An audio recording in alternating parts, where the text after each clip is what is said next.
ओम नमो भगवते वासुदेवाय. आज आपण गोवर्धन लीला पाहणार आहोत. कृष्ण आणि त्यांची सर्व गोप बालके हे वनात गाई चरायला घेऊन जात होते. तिथं गोवर्धन पर्वत होता.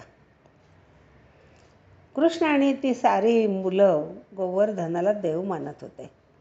पण इंद्र हा देवाचा राजा होता. त्याला आपल्या सामर्थ्याचा गर्व झाला होता. तो नाहीसा करावा म्हणून कृष्णाने गोवर्धनाची पूजा सांगितली. तेव्हा 7 वर्षाचा गोपाळ कृष्ण होता. तो म्हणायचा, गोवर्धन पर्वत आपला देव आहे, तो आपलं रक्षण करताय, आपण त्याची पूजा करूया. सगळे एकत्र आले. सगळ्यांनी गाड्या भरून अन्न आणले, पण तिथं प्यायला पाणी नव्हतं. कृष्णाने गोवर्धनाची प्रार्थना केली. प्यायला पाणी दे असे त्याला सांगितले. गोवर्धनाने गंगा प्रगट केली.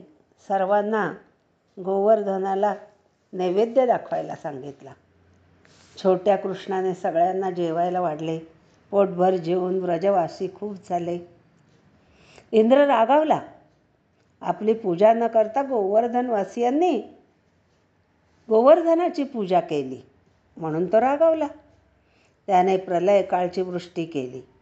घाबरलेले व्रजवासी कृष्णाला विनवू लागले, बा कृष्णा, आता आम्हाला तूच वाचव रे. त्याने आपल्या करंगळीवर गोवर्धन तोलला. सर्व गोपवासियांनी आधारासाठी आपापल्या काठ्या लावल्या. सगळेजण त्या पर्वताच्या आधारावर खाली थांबले आणि पावसापासून त्यांनी आपले रक्षण केले. सर्वांनी मिळून संकटावर मात केली. हळूहळू पाऊस कमी झाला. इंद्राला समजले, गोपाळकृष्ण असल्यावर गोकुळवासियांना कसलीच भीती नाही.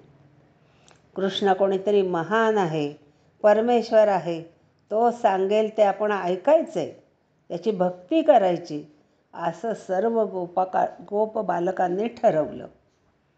अशा रीतीने रोज गोवर्धन पर्वतासारख्या अनेक लीला गोपाळकृष्ण करत होते आणि सर्व गोकुळातले लोक ते ऐकून धन्य धन्य होत होते.